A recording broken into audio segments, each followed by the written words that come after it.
کہ تنہائی کے اندر ہی عافیت. جب مجلسوں میں غیبت کی بدبو پھیلتی ہو اور چغلی کا ماحول معاشرے کا جزو لا ینفک بن جائے اور مجالس کے اندر نظروں کی پاکیزگی کا قائم رہنا مشکل ہو جائے اور انسان کی زندگی کے اندر گناہوں کا بہت بڑا سبب مجلسی زندگی ہو تو پھر اس سے تنہائی بہتر ہے.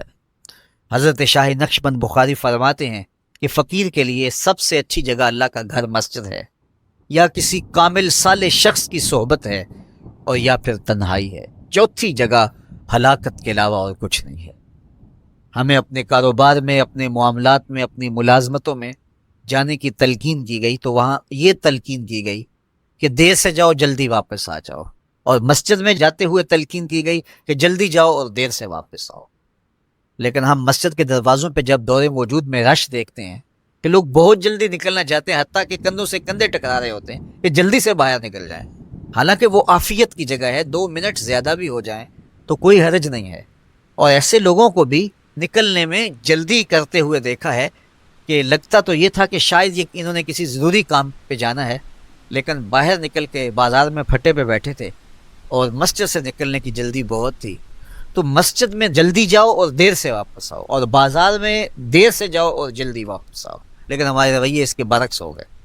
تو تنہائی میں عافیت ہے، خاموشی میں عافیت ہے، اور بھوک میں عافیت ہے، اور یہ ساری چیزیں روزے میں میسر ہیں.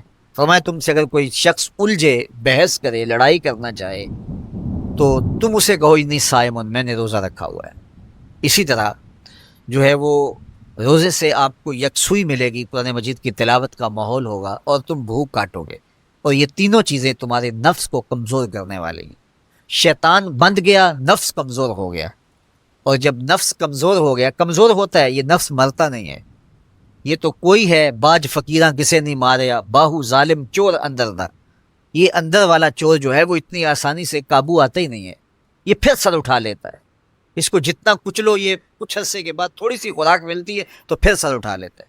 حضرت بایزید بستامی کہتے ہیں میں نے اپنے نفس کو ایک دن کہا کہ میں تجھے خوراک بھی نہیں دیتا اور تو پھر بھی موٹا تازہ ہے. تو میرے نفس نے مجھے کہا کہ اے بایزید، جب تم بازار سے گزرتے ہو تو لوگ انگلیاں اٹھا اٹھا کہتے ہیں یہ بایزید جا رہا ہے، یہ بایزید جا رہا ہے، تو مجھے میری غذا اور خوراک اس سے مل جاتی. تو یہ خوراک ہوتی ہے نفس کی. تو نفس بہت ظالم ہے اور اس ساری زندگی اس سے لڑتے ہوئے گزرتی ہے. وہ کسی نے کہا تھا نا، تمام عمر طوفان سے کھیلتے گزری، نیا کے ڈوبنے کا ڈر بھی رہا. تو یہ ساری زندگی اس طرح ٹکراتے ہوئے سے گزرتی. لیکن جب کمزور ہو جائے تو پھر یہ شیطان کو جو ہے وہ موقع نہیں دیتا. لیکن اگر نفس ماہ صیام میں ہمارا کمزور نہ ہوا، صرف ہم نے بھوک ہی کاٹی اور باقی اپنے معمولات وہی رکھے، تو میرے حضور نے فرمایا جس نے جھوٹ اور برے کام نہیں چھوڑے اور جھوٹے کام ترک نہیں کیے، اس کے بھوکا اور پیاسا رہنے کی اللہ کو کوئی ضرورت نہیں. روزہ تو ایک مشق تھی، یہ تو باطن کی تطہیر کا ایک ذریعہ تھا، یہ تو من کی تہذیب کا ایک ذریعہ تھا، یہ تو نفس کی شر سے اپنے آپ کو بچانے اور شیطان کے مکر و فریب سے بچانے کا ایک ذریعہ تھا. دیکھیے شیطان بند جاتا ہے ماہ صیام میں، حدیث واضح ہے، لیکن نفس موجود رہتا ہے. اگر نفس کمزور ہو گیا تو شیطان چھٹ کے بھی کچھ نہیں کرے گا، کیونکہ شیطان باہر کا دشمن ہے، نفس اندر کا دشمن. جب تک اندر والا دشمن ساتھ نہیں دیتا، باہر والا دشمن کچھ نہیں کر سکتا. ہمارے دیہاتوں میں چوری ہو جائے تو بوڑھے بزرگ سر جوڑ کے بیٹھ جاتے ہیں کہ چور کہاں سے آیا، کیسے آیا. تو ایک نقطے پہ سارے متفق ہوتے ہیں کہ اندر کا کوئی بھیتی ضرور موجود ہے. اگر اندر کا کوئی بھیتی موجود نہیں ہے تو چور باہر سے آ کے حملہ آور ہو ہی نہیں سکتا ہے. تو شیطان باہر کا چور ہے، نفس اندر کا بھیتی ہے، اور اگر یہ اندر والا باہر والے کا ساتھ نہ دے تو شیطان انسان پر حملہ آور ہو ہی نہیں سکتا.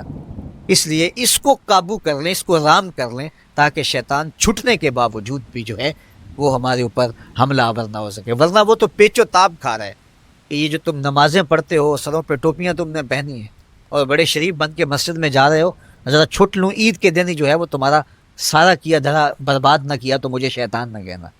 تو وہ سب کچھ برباد کر دیتا ہے اگر ہمارے نفس کی تہذیب نہیں ہوتی. تو یہ اللہ نے ایک ہمیں موقع دیا ہے، پورا 1 مہینہ ہے، ایک ورکشاپ ہے باطن کی تطہیر کے لیے اور ایک اندر کی پاکیزگی کے لیے ہمیں ایک موقع فراہم کیا گیا ہے، اور اس سے ہم بھرپور فائدہ حاصل کریں قرآن مجید کی کثرت کے ساتھ تلاوت، صلاۃ التراویح میں شمولیت اور خاموشی کا اختیار کرنا، اور جو ہے وہ اللہ کے ذکر فکر کی طرف متوجہ رہنا اور بھوک کاٹنا، اس کا عملی نتیجہ یہ ہوگا کہ اتقاء کی دولت نصیب۔ دیکھیے ماہ صیام میں ہمیں ان کاموں سے بھی روک دیا گیا جو کہ کام جائز تھے، کھانا پینا اور جو ہے وہ اپنی منکوحہ سے جنسی تعلق، یہ تو وہ امور تھے کہ جو جائز تھے، مشروع تھے، لیکن اوقات روزہ میں ان جائز کاموں سے بھی ہمیں روک دیا گیا۔ اس فلسفے کو ہمیں سمجھنا ہوگا کہ جو کام شریعت میں جائز تھے، مشروع تھے، روزہ ان سے بھی رک جانے کا نام ہے، اور جو چیزیں شریعت میں جائز ہی نہیں ہیں، جھوٹ بولنا ہے، غیبت کرنا ہے، بد نگاہی ہے اور دیگر برے اعمال ہیں، تو یہ چیزیں تو روزہ نہ بھی ہو پھر بھی ناجائز ہیں۔ تو جو چیزیں جائز تھی روزے میں ان سے بھی منع کر دیا گیا، اور جو چیزیں ناجائز ہیں تو اگر کوئی شخص ان چیزوں سے نہیں رکتا تو پھر اس نے روزہ کیا رکھا؟ ایک بندہ بھوک کاٹتا ہے لیکن جھوٹ بولتا ہے، ایک بندہ پیاس کاٹتا ہے لیکن غیبت کرتا ہے، ایک بندہ صبح سے شام تک نہ کچھ کھاتا ہے نہ کچھ پیتا ہے لیکن رشوت لیتا ہے، پھر مجھے بتائیے اس نے روزہ کیا رکھا؟ روزہ تو ایک مشق تھی کہ جو چیزیں جائز تھی ان سے بھی منع کر دیا گیا، ان سے بھی روک دیا گیا، اور جو ناجائز تھی وہ تو پہلے ہی ناجائز تھی، روزے کے بغیر بھی ناجائز تھی۔ تو اس لیے روزہ ایک مشق ہے، ہمارے سامنے مرغن غذا موجود ہے، ہمارے پاس سامنے ٹھنڈا مشروب موجود ہے، اور ہمیں مشق کرنے کی تلقین کی گئی کہ تمہیں بھوک ہے، شدت کی پیاس ہے، لیکن صبر کر کے دکھاؤ تم نہیں لوگے، یہ تمہاری مشق ہے۔ تو پھر جو حرام ہوگا، اللہ کی طرف سے ممنوع ہوگا، تو اس کو تم کس طرح لوگے جب تمہاری یہ مشق ہو چکی؟ لیکن ہم اس مشق کے اندر ہی جب ان سے نہیں رکیں گے تو پھر ہمارا روزہ ہی نہیں ہوگا، پھر بھوک اور پیاس کاٹنے کے علاوہ کچھ نہیں ہوگا۔ بہت سارے روزہ دار ایسے ہیں جن کا روزہ سوائے بھوک اور پیاس کاٹنے کے کچھ نہیں ہے۔ اس لیے جن چیزوں سے اللہ نے منع کیا ہے ان سے تو رکنا ہی رکنا ہے، جو چیزیں مشروع ہیں ان سے وقتی طور پہ روکا گیا تو ان سے بھی روک کر کے روزے کی تکمیل کی جائے۔ اچھا، روزے میں ایک اور چیز ہے کہ ہمارے صوفیہ مراقبہ کر کے ایک دولت پاتے ہیں، اور وہ کیا کہ اللہ دیکھ رہا ہے۔ وہ مراقبے میں بیٹھ جاتے ہیں اور اس تصور میں ڈوب جاتے ہیں کہ میرا اللہ مجھے دیکھ رہا ہے، اور یہ یقین اپنے اندر اتارتے رہتے ہیں۔ اس کا نتیجہ یہ ہوتا ہے کہ پھر گناہ کرنا مشکل ہو جاتا ہے۔ یہ تصور جب بندے کے ساتھ جڑ جاتا ہے کہ میرا اللہ مجھے دیکھ رہا ہے۔ ماہ صیام میں یہ دولت اللہ بانٹ دیتا ہے، جو مراقبے سے صوفیہ حاصل کرتے ہیں، اللہ تعالیٰ اس دولت کو اہل ایمان پہ چھڑک دیتا ہے۔